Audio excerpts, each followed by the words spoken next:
The Black church has no challengers as the cultural womb of the Black community. Not only did it give birth to new institutions such as schools, banks, insurance companies, and low-income housing, it also provided an academy and an arena for political activities, and it nurtured young talent for musical, dramatic, and artistic development. See Eric Lincoln, The Black Church in America, African American Experience. Historically, the Black church has been a place for creating individual, systemic, and political change within the Black community. From its emergence during slavery to its present day relevance, the Black church has and will always serve as a safe haven for African Americans, a place to worship God together, and a place where we are motivated to rebuild our communities. Thank you for joining us today.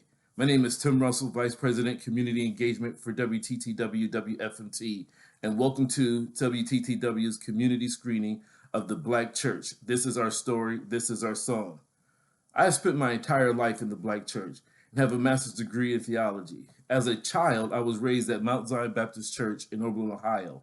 It was there that I was nurtured and learned about life, culture, and community.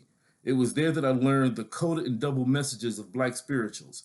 These songs commented on our love for God, the desire for freedom, the total disdain for the institution of slavery, and their plans for secret meetings of escape as expressed in the familiar lines, "Still Away, Jesus."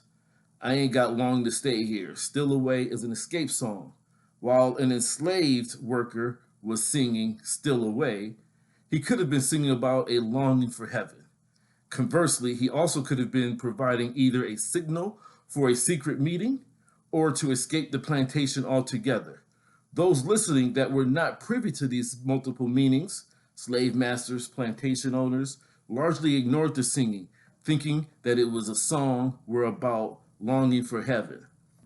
The Black church, This Is Our Story, This Is Our Song, executive producer, host, and writer, Henry Louis Gates Jr. premieres and streams on WTTW on Tuesday, February 16th at 9 p.m. Central, and episode 2 premieres on Wednesday, February 17th at 9 p.m. Central. This moving two-part series traces the 400-year-old story of the Black church in America. The documentary reveals how Black people have worshiped and through their spiritual journeys improved ways to bring their faith traditions from Africa, the New World, while translating them into a form of Christianity that was not only truly their own, but a redemptive force for a nation whose original sin was found in their ancestors' enslavement across the Middle Passage. WTTW is committed to producing and presenting trusted, best-in-class content fueled by a distinctly Chicago sensibility. We have served as Chicago's window to the world, and our purpose is to enrich lives, engage communities, and inspire exploration. Through our broadcast and digital platforms, we educate and entertain children and families and share the stories of women and men who have influenced Chicago, America, and the world. Sylvia Ewing, who can be seen on WTTW and around the country as an on-air television host for PBS fundraising specials, will moderate the online conversation. Sylvia will be joined by Reverend Dr. Waltrina Middleton, Executive Director of the Community Renewal Society, Reverend Dr. Otis Moss III, Senior Pastor, Trinity United Church of Christ, Reverend Dr. Stephen G. Ray Jr., President, Chicago Theological Seminary, and Professor Taurean Webb, Director of Center for the Church and the Black Experience at Garrett Theological Seminary, my alma mater. We hope you enjoy the show. Thank you. We are now welcoming you to a conversation, a WTTW community conversation about the Black church. This is our story. This is our song. And we're delighted that you're here to participate. And I have one of the most august panels I've had the pleasure of moderating in some time, including some folks who were in the documentary. Please join me in welcoming Reverend Waltrina Middleton, the Executive Director of the Community Renewal Society. Thank you, Reverend Middleton. Also, Reverend Dr. Otis Moss III, the Senior Pastor at Trinity United Church of Christ. Thank you. Reverend Dr. Stephen G. Ray Jr., President of the Chicago Theological Seminary, and Reverend Taurean Webb, Director of the Center for the Church and the Black Experience at Garrett Theological Seminary. Thank you all so much for being here. Dr. Henry Louis Gates has done it again with another series that gets into our lives in a way that we long for, to be seen and to have our story told. And in this particular Intimate 4-Hour series, we are tracing how the 400-year-old story of the Black church in America has evolved. And I'd like to just start with the story of our worship in the early history of Africans in America and speak to the role of church and what the documentary calls freedom faith. We went from slave owners or owners of enslaved people using God to hold people back into people understanding that there is a liberating God that they can lean on. But Pastor Moss, let me come to you first. What can you say about that early history, the first history of the Black church in America? Well, first, I want to say thank you for gathering us for this conversation on the Black church and this outstanding documentary that has been created in conjunction with Dr. Henry Louis Gates and a powerful sister, I might add, from Cleveland, Ohio, by the name of Stacy Holman, who is the producer of the film. So they're a dynamic duo together, the work that they have been doing. The church, or I like to say kind of Black religiosity in America and its early formation, formed on one level a protective garment, a freedom and liberation narrative, and also in many ways a secret society that creating a double entendre, a second language, that white people were not clear about what we were saying. And we did not meet in formal spaces, but were deeply connected to nature and creation. And there is now evidence, clear evidence, of the ecumenical nature of the early formation. The first African Baptist church in Savannah, Georgia, the oldest independent church in America, African American church. Had an opportunity to have a tour there. It's also part of the Underground Railroad. Members of that church, when America said, "Will you fight for us?" In reference to the revolution, they said, "We'll fight for the British because they said we can be free." Number one. Number two, in the church, in the architecture of the church, spaces where Black people could hide so that they could make their way north. In the architecture, and all throughout the church, you have African language and symbols, and the benches are still in the balcony, made by those Africans. Their names etched in the bench, but it's in Arabic. So you had a church where people were saying Allah and Jesus at the same time. Because of Black religiosity and the beautiful tapestry of our spirituality. Well, that's education right out the gate. Thank you so much. Taurean Webb, what would you add to that history? So let me also say thank you for having me. It's a great honor to be here with persons whom I greatly respect. One thing that I've really come to appreciate about the institution, right? You know, that is this cultural institution that is the Black church, is that insofar as it has such a in some ways a complicated history, right? A vexed history, one that has oftentimes been unkind to folks and caused harm to folks, a lot of folks, a lot of the time. Insofar as that is the case, it's also the case that there are great parts of the tradition worth preserving. Our work then, and Dr. Stephen Ray has reminded so many of us, has reminded me of this, in fact, several times, our work as best we can is to preserve the parts of the tradition worth preserving and leave behind the rest. When I think about the role that Black worship has played in freedom making, right, in the carving of Black freedom dreams, one thing I have great appreciation for were the ways in which particularly Black music and dance has allowed our folks to both imagine and bring the not yet into the right now.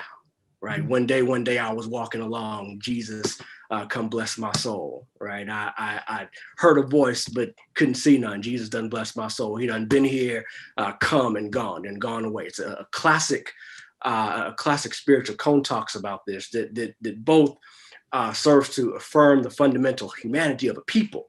Right. In a moment when white folks oftentimes didn't even believe the Black folks had souls in the first place. Both affirm the souls of the people, as well as kind of projecting forward this sense of bringing the future into the right now. Thank you. And let's come to Reverend Stephen Ray.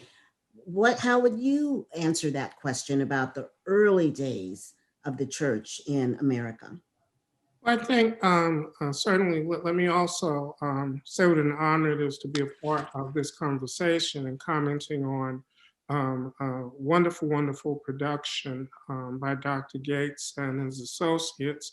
I think the only thing that I would add to this conversation is that one of the things that we don't often claim robustly enough is that by 1790, most of the Africans who would come to the United States were already here. So what that meant was that the church that is born, the AME church in particular, but the Baptist churches as well, which were born in the latter part of the 18th century and in the early 19th century, that's the 1800s, were squarely Americans. Right, they clearly had a sense of what their African heritage was, and they carried that forth in terms of the ways in which they did worship. So, I mean, that's one of the reasons why if you turn off the music and you watch sort of the march of Black ushers in their white dresses and Black suits, and you pair that with the march of some African ceremonial dancers, it looks amazingly alike. They carried that with them. But it's, you know, we want to remember that the only place that many of them knew was here in the United States, because by the time you get particularly to 1820, 1830, maybe about 30, 40 years from that time, most of the Black people in America had no memory of who their ancestor was who came here, because we came from so many different spaces. Now, I only lift that for one point, to say that that should lead us to celebrate the creativity of these people, to be able to mesh and construct an entirely new identity. And do so by synthesizing both the traditions that were remembered and performed. Because the thing about Black religion is that Black religion remembers by its performance. It doesn't remember by doctrine. It remembers by its performance of the faith. And so by performing the faith, they remember their Africanicity, but at the same time, they took that and they built something entirely and utterly new. And so, you know, I want to make sure we hold on to that piece of creativity of constructing this new thing. That is very beautiful. And Dr. Waltrina Middleton, your response to that as well. I got some goosebumps thinking about my mother was a deaconess in the same church for 72 years. Recently made her transition, and all of those rituals, you know, had a lineage that Dr. Ray so eloquently referred to. I'd love you to talk a little bit about the first church and then segue into later years after the Civil War, or even, during the Civil War, if you may. Thank you. My condolences in the loss or transitioning of your mother as an ancestor, and also celebrating and giving thanks to all that made this documentary possible. I would say, just as kind of echoing what Dr. Ray has shared, just as the Black experience have protracted trauma, where there is an enduring sense of trauma from our being uprooted from our native land, there is also protracted memory. And so the cultural memory is something that I look at as an invaluable component of the origins of the Black church. And what comes to mind is Sojourner Truth, who as a young child was enslaved on a Dutch plantation, was separated from her family. And the plantation where she was sent to, she built an altar without any understanding of like what's the symbolism of this altar. And the recollection is it came from teachings of her mother, but also traditions that were passed down from her African ancestry. And so for the capacity for this young child to build an altar, and even to have the notion to build an altar, is quite phenomenal and speaks to that prophetic imagination that Dr. Ray referenced. And of course, when we think of the creative ways that we created safe space to retain that religiosity that we have also mentioned, we think of the brush arbors. Toni Morrison poetically described the clearing in her novel, Beloved. And so the rituals, the practices of the ring shout, the calling of the elders, all of those rituals are connected to our African identity that help to shape Black church practices while confined under enslavement. And so I think it's really critical to understand that Black church tradition is intersectional in many ways.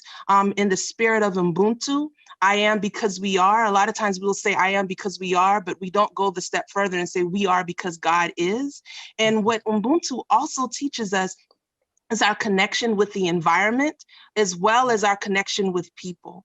And so the origins of the Black church is tangible in the sense that it's the environment, it's the spirit, it's the things we can touch and the things we cannot see or touch. And so the fact that Black communities had the audacity to create space where they could creatively still gather and speak in native tongue and practice indigenous religions all help to create the boldness of the Black church. And coming from the African Methodist Episcopal Church, where that church was birthed out of resistance, the boldness that we see there was inspired, I believe, from the courageous tenacity of our ancestors who worshiped in the brush arbors.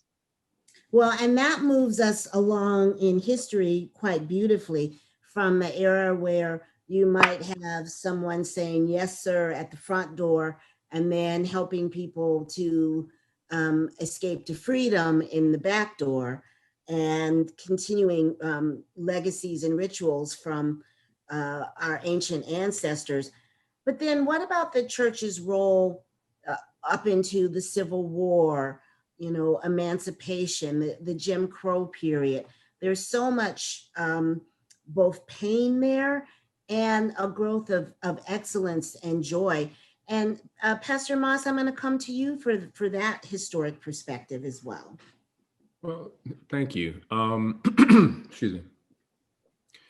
One of the interesting things about Black religiosity, the Black church, this community that has been created, is in reference to resistance and all of the different forms of resistance. As I mentioned before, First African was a form of resistance in how the church was built. Every brick was liberated from somebody else's plantation. So it's a reparation building, literally. It is literally a reparation building. But when we take a look at South Carolina, which is, especially Charleston, is a resistant space for Black churches. I mean, revolt after revolt after revolt. I mean, we always remember the big three is the ones that are lifted up, Gabriel, Denmark, and Nat. But, the research that's being done now, about 126 revolts, 121 of them happened when people gathered in what we call the church. So when Black people got together in free Black space without the ear hustling of white people, then all of a sudden we planned because it was our space. So when you move into the Civil War, you already have resistance that's happening.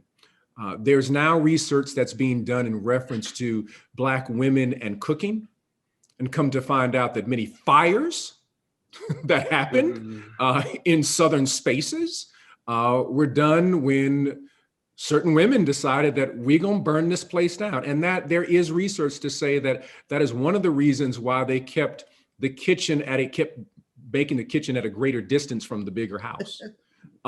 Because that was a form, again, of resistance, of people making the claim, the fire next time, literally, we're gonna do it right now. So you have these spaces, free Black spaces, that allow for Black people to have imaginative, prophetic imagination, free agency, and to envision a world that is not yet. And as they come through the Civil War period, we then have out of the church, you then have the historical Black college movement. That in these spaces that were ours, we then use these spaces to educate.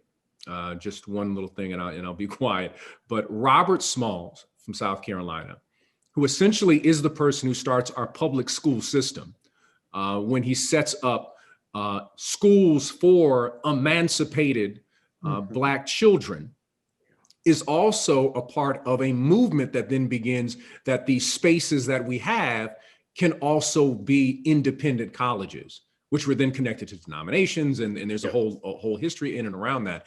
But we need to really understand how intertwined the Black church is with the birth of other Black institutions and collective Black freedom. We just have to have that conversation. It can't be a black or white conversation. The church is this, the church is not that. That literally it's like a human being.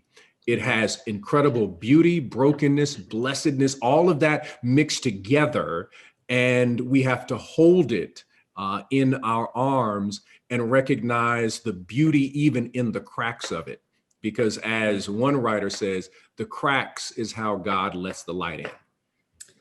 Well, there's so much there. This is the part of the documentary that's really about a nation within a nation, and all of the institutions that were starting to emerge at that time.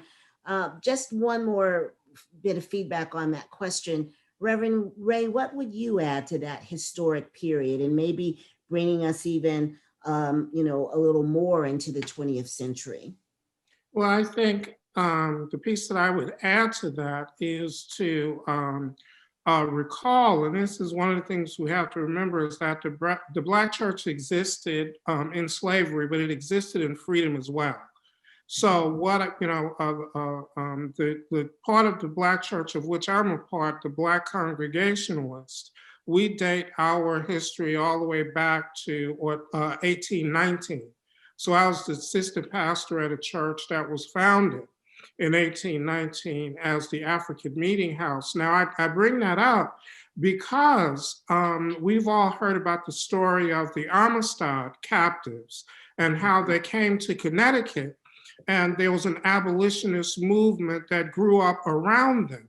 Well, the very first meeting of those abolitionists was held at the Talcott Street Congregational Church, which was a Black congregational church. And so a significant piece of the history of the abolitionist movement was the history of Black abolitionists.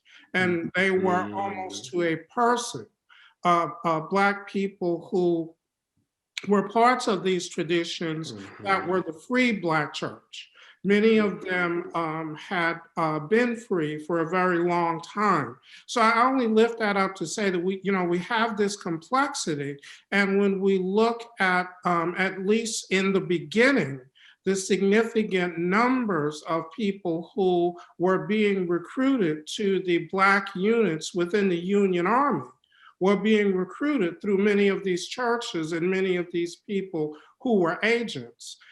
So, when we lifted up the abolitionist movement, we often think about Frederick Douglass and a few other people, but there was a huge fingerprint of Black people there. And those very same people were major instruments in recruiting people to fight in the Civil War. Now, why that becomes important is that it was the Black participation in the Civil War that was the primary argument for full Black citizenship and for Black people gaining, well, at that time it was Black men because Black women, along with other women, were prescribed in it. But that was the fundamental argument in the 15th Amendment the 14th Amendment that granted us full citizenship, was that we had fought in the Civil War and fought at a time that our participation was decisive. And all of that began with the Black church. All of that was organized with the Black church. So while the Black church was an institution of freedom in the South, it was also an institution of freedom in the North. And one of the things that happened as Reconstruction was constricting the lives of Black people and the political power of Black people, the Black church gained a significant force as the primary political and economic, as well as educational engine for Black people, because, and this was something that plays itself out powerfully in the civil rights movement as well, it was the only institution that we owned.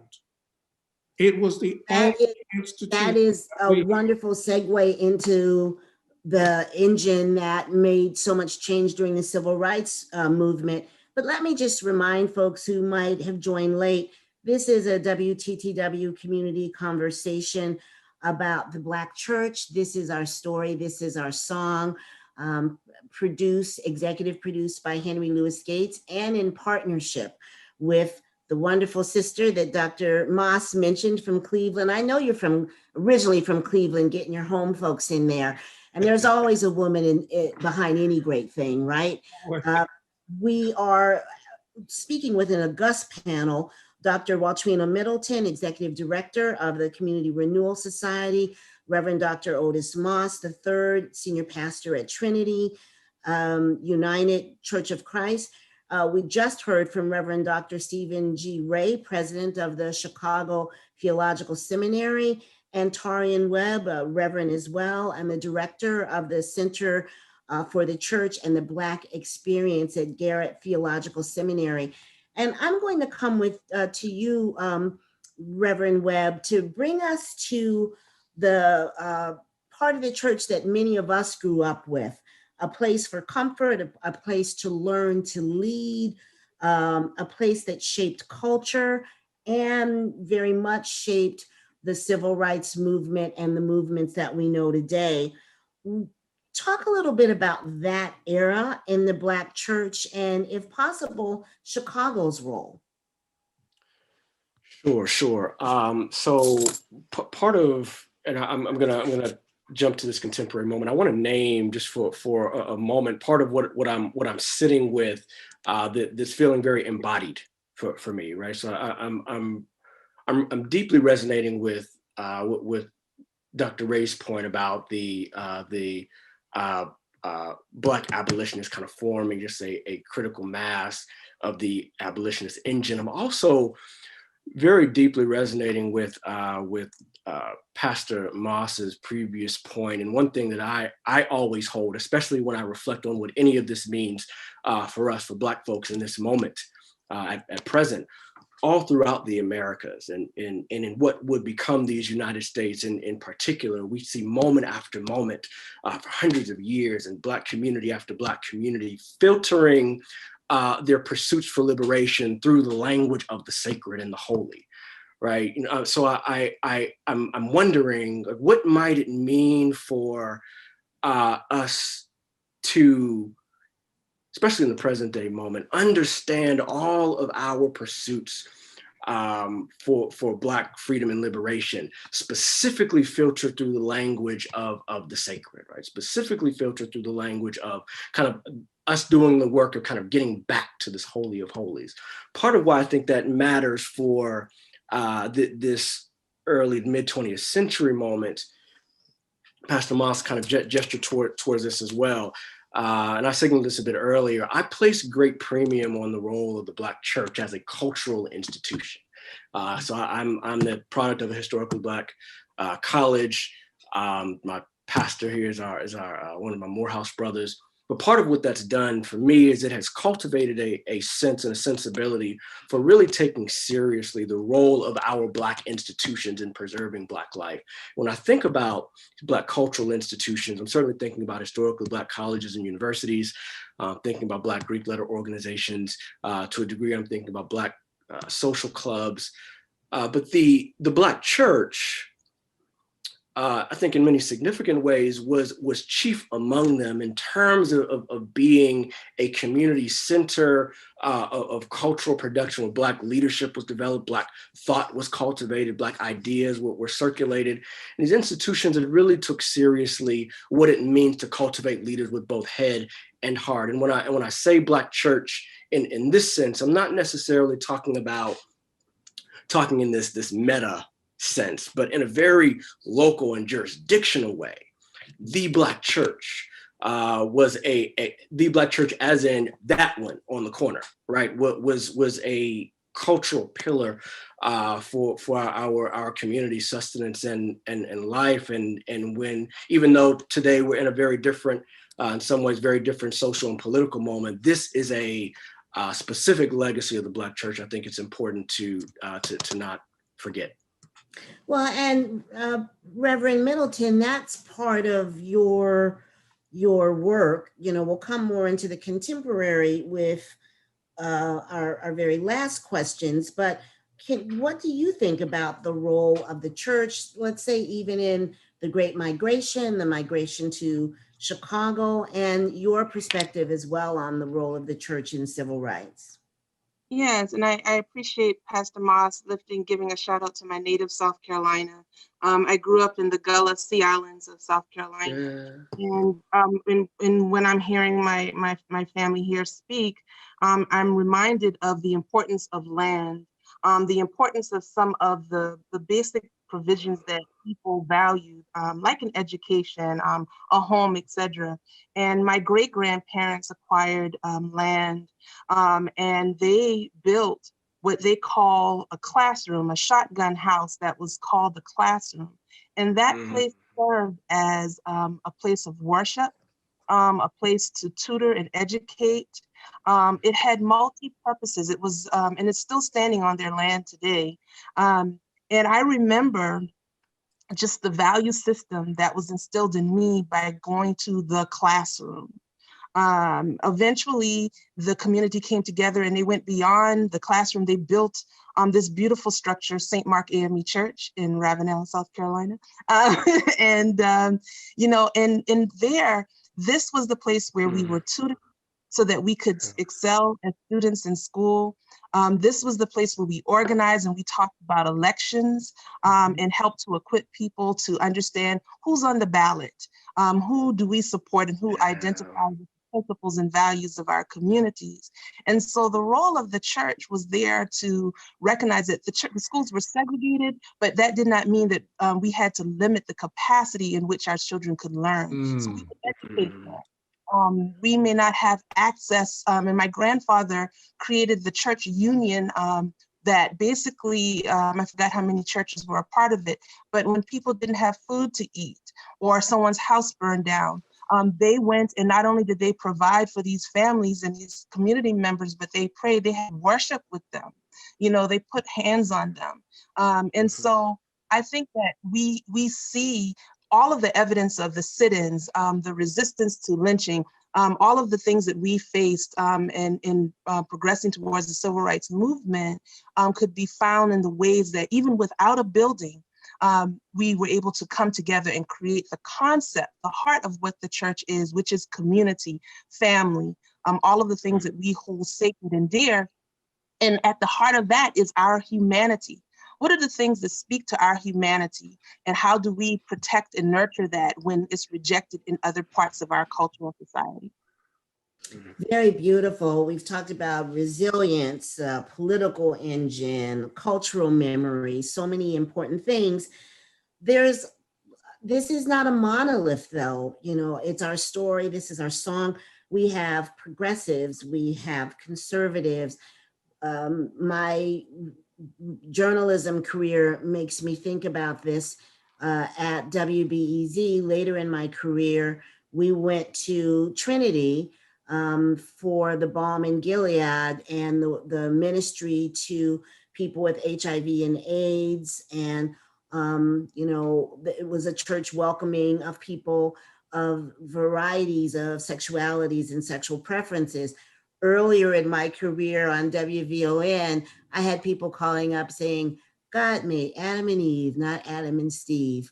But it just speaks to the variety of perspectives and the areas for growth. I'm going to come to you, Pastor Ray, Reverend Ray. Talk about the differences in the church. I believe that you talked about being a part of the Pentecostal movement, but how can we understand that there is so much variety here and so many different roles to play? I think, I point to, actually, I'm going to make 3 points very quickly. Number one is that just recognize that Black people are human beings. And so what that means is that we so often want to flatten the way that we talk about Black folk as if we're one thing. But I mean, we represent the spectrum of humanity in terms of belief, in terms of social, cultural predilection. But another point I want to raise is that one of the things, and this is an Africanism that I don't think is paid attention enough. Dr. Moss, you may remember when we were in class in La Mansana, had us read John and Beatty's book, West African Philosophy and Religion. And one of the things that Black people brought along with them that comes from a West African worldview is a simple formula, is that sin kills and sin spreads. And if you're not attentive to sin spreading, then sin will end up killing us all. And I only raise that to say that one of the conservative streams in Black religious tradition is one that is deeply inflected by that idea that if we are not careful, our community can be destroyed. And remember, for most Black people, they have deep memories of their communities being destroyed. One of the things that I noted in an article that I wrote is that my family is not the only family who has a memory of someone being lynched because of a sin, right? My family is not the only family that has a memory of folk having to leave in flight in the middle of the night because of a sin. So whether it's real or imagined, so that becomes an important, so we want to get our religion right. Because if we get our religion wrong, it could mean calamity for us. So, I want to lift that piece up because so often people want to talk about particularly conservative Black religion as if it's small-minded, as if it's not modern, as if it's, isn't up to speed. Well, we have to understand where it comes from. Now, we also have to understand that I think that the majority of the Black church is politically progressive, while at the same time being culturally conservative. But I think that cultural conservatism is something that while we have to work it out in the lives of our church, I'm a member of the United Church of Christ, one of the most progressive denominations on the American landscape. But one thing I do understand and appreciate is where Black conservatism comes from, right? It's not just a bunch of small-minded people. Now, it can make people small-minded, but it's not something that comes from small-minded people. It's something that comes from people who ever lived in a case where they understood their communities were at jeopardy and that their communities were in danger. That's such important context and very well appreciated. But what about the role of the modern pastor? We touch upon that a bit in the documentary. Reverend Moss, talk about that. What is in your portfolio today that might be different from the first days of the church in America, the Black church in America? That's a tremendous question in terms of thinking that. I think that the remix of today has different vocabulary, but much of the practices would be similar. There is a brilliant individual that many people may not know, but has had a great influence in terms of Black development, a gentleman by the name of William Holmes Borders. William Holmes Borders was also, he was a preacher, he was a poet, he was an actor, and he was a business developer. He played Jesus in the Atlanta Passion play in 1943. And as a result, they tried to burn down the church. And anyway, it's a fascinating story that Black Jesus gets people upset. But he also was an individual who built housing. And he said he believed in this idea of empowerment. He said, they're not making new land, so we must control the land. And this land was called Auburn Avenue in Atlanta, that we have to control this space. And so you have the Borders homes and the Wheat Street towers and all of this business development that was supported by this individual who is also a poet. A poet who influenced the religious rhetoric of a Chicagoan by the name of Reverend Jesse Jackson. So he wrote a poem, William Holmes Borders. The poem is called I Am Somebody. And this poem goes through the history of Black people from arriving from 1619 into 1940. And it's in the Library of Congress. So you have this Renaissance, Paul Robeson style of preacher, who was just a really unique individual. And today you have people who have remixed on that idea that community development is necessary if you are to pastor. That's what we are doing at Trinity. How do we transform 95th Street, which is also borrowed from the heritage of a William Holmes Borders, who said, we've got to control Auburn Avenue because we can't depend upon these other folks out here. They may want an insurrection. Anyway, I digress. And so we just have to be careful. Also within that is the utilization of the arts. So here's William Holmes Borders. He's playing Jesus. He is showing that a Jesus that is one who looks biblical. This 6'6" Black man, dark-skinned gentleman, he says, with a deep resonant voice.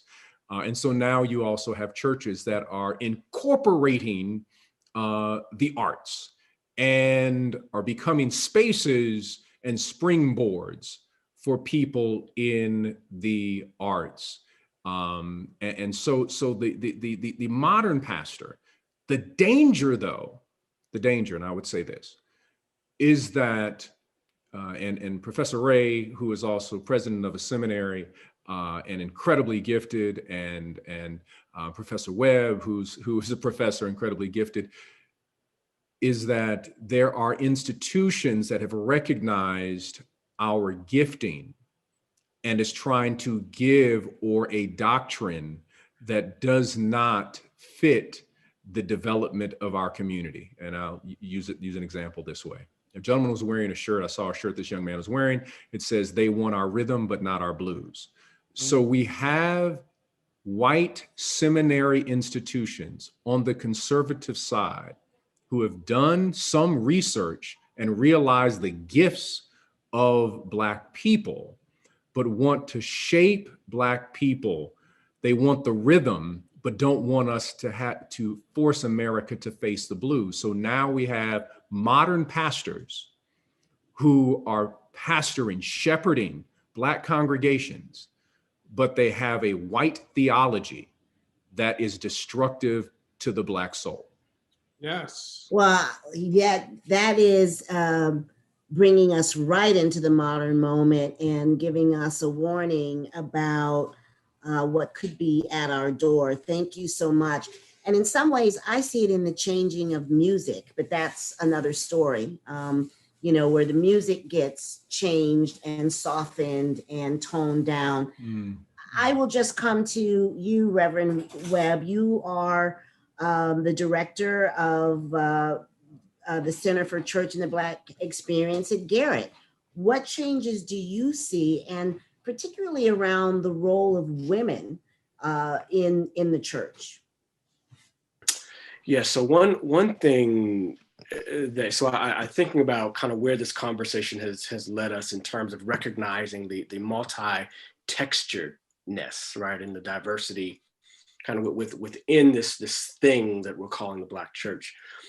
One of the great utilities, I would say, of this present era, and especially I'm thinking, so I'm a millennial, so with my millennial lens, and also kind of having been rather active in a few social movements, whether that's the movement for Black Lives stuff in the U.S. as well as some more global movements. One of the great utilities, I think, of this present moment is that it is forcing all of our institutions, right, all across sector, to confront on some level the ways in which they are implicated. Our institutions are implicated in entire histories of racist, of gendered, of sexualized oppression against people, communities, bodies. And I think that the church, insofar as we can say that there is something that exists called the Black church, I don't think that the Black church is exempt or has been exempt from having to wrestle in a different way with some of those sorts of questions in ways that perhaps it did not have to 50, 20, 15 years ago. For instance, one thing that we see with the rise of several social movements in this country, Black Lives is one of the notable ones, that was specifically in its early kind of germination, was specifically understanding itself as different from the social movements of the past century, was one, decentralized leadership, right? But also a decentering of the heteronormative voices. Why is it the case that when we think about the civil rights movement, we have these characters, right? These figures. We think about Malcolm, we think about Martin. To the extent that we think about our Black women, they weirdly in relation to these other kind of Black male figures, right? The present moment is forcing all of our institutions to reckon with that. And one of the ways that I think that gets meted out in church spaces and institutions of higher learning, I would count my seminary, the school at which I teach, among them.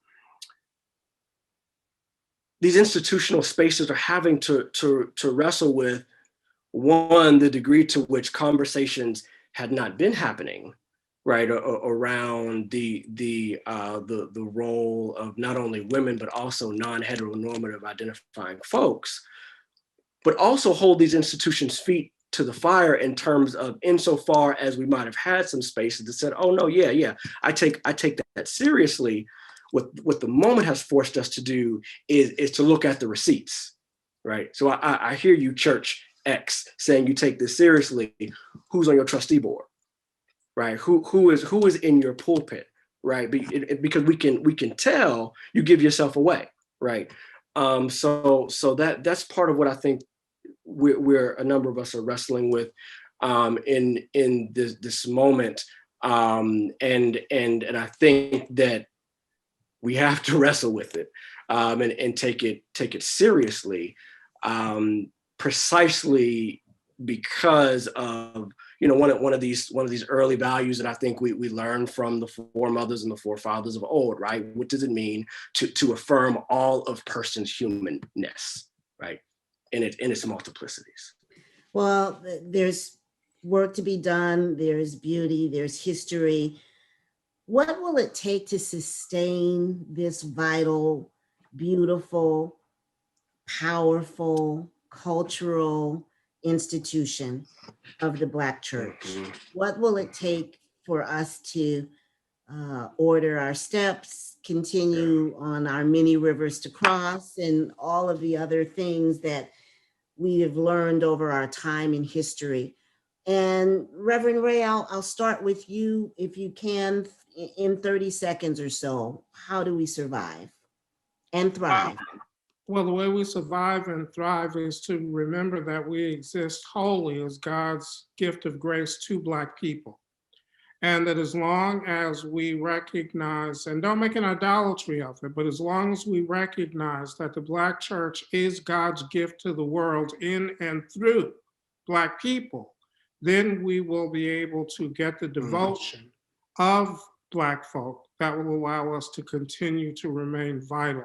If we start trying to become something else and start trying to be somebody else's church, then we don't deserve the devotion of Black people. So we shouldn't expect that they will help us to survive. But as long as we recognize that we are God's gift, not only to us, but to the world, then we will have the devotion of Black folk that we need to survive. Dr. Reverend Waltrina Middleton, what are your thoughts on surviving and thriving? Thank you. I appreciate. I want to kind of tag on or expand upon the role of women. One of the things that I appreciated was Dr. James Cone when speaking about the Black church and Black liberation. In order for us to eradicate racism, we must also look at the presence of sexism and the culture of patriarchy, and even the perpetuation of white supremacist mentality in the Black church tradition. And so it's not enough to say that, the role of women is shifting, but to really, in a very radical way, disrupt the ways that women are recognized for their contribution, from the missionary, the mother of the church, who give whatever little she can, to those cooking in the kitchen, to those that have a prophetic voice and word, but were denied the right to preach. And we're not even allowed to come into the pulpit.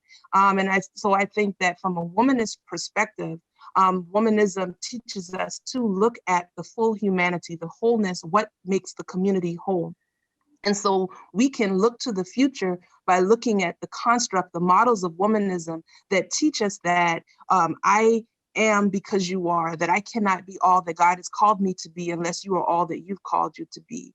And so we basically have to take seriously the role of women, not only in the church, but the role that women play as leaders in our social and our cultural formation as well.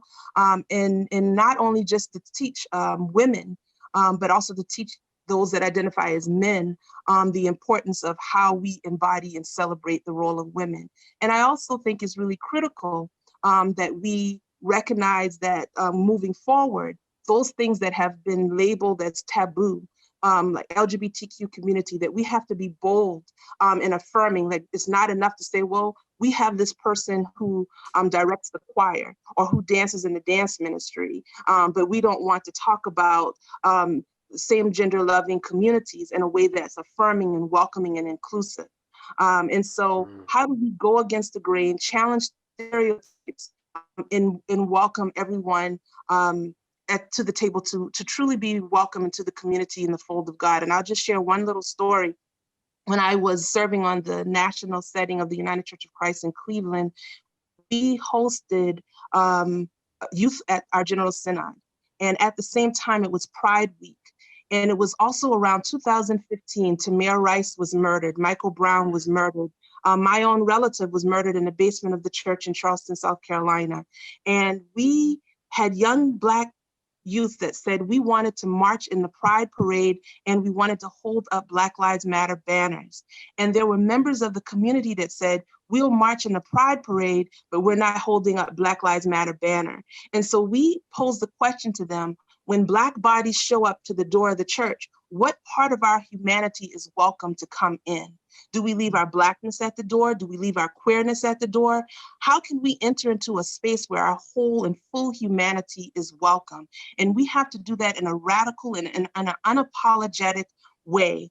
And the last thing I'll say is, just as we celebrate the ways that we move forward, we must also look back and be careful not to forget some of the harms that we've suffered in our community. And just as I've mentioned, the suffering of Mother Emanuel and those that were murdered there, that is not something that's new to this 21st century. We understand that the harm, the attack on the Black church, we can look at Trinity, the attack on Reverend Jeremiah Wright, the attack on those girls that were killed in the Birmingham church. All of these things are a part of our history as well. And so we must be very mindful that we do not forget the lament, as well as we look forward to celebrating as we move forward. Well, thank you. And speaking to the role of women is appropriate. I'm glad that you added your voice to Reverend Webb's perspective. I'm going to come to you, and then Reverend Moss will be the final voice on briefly, what does it take to sustain and to thrive? Sure. Well, the one thing that I would lift up here quite simply is I do believe that any of these conversations or kind of energies or movements that will go towards the flourishing and the thriving of the Black church, I think they absolutely have to be multi and intergenerational, because there are things the elders of our community, there are corners the elders can help me see around that I necessarily cannot see around, right? And I think that is absolutely critical, not the least of which, given the fact that we still have folks among us. We still have folks among us who were in the thick of movement building 50, 60 years ago, who and a bit later in the century, lessons learned that can be shared that necessarily we would not have other than the oral histories or the body memory that's being given, that's being voiced through the oral history. So that's what I would add. I think it's absolutely critical. Thank you. If I can jump in really quickly, I just want to give a shout out to Dr. Angela Davis, who talked about the importance of, for us to celebrate our liberation, we must recognize the suffering of those in the diaspora.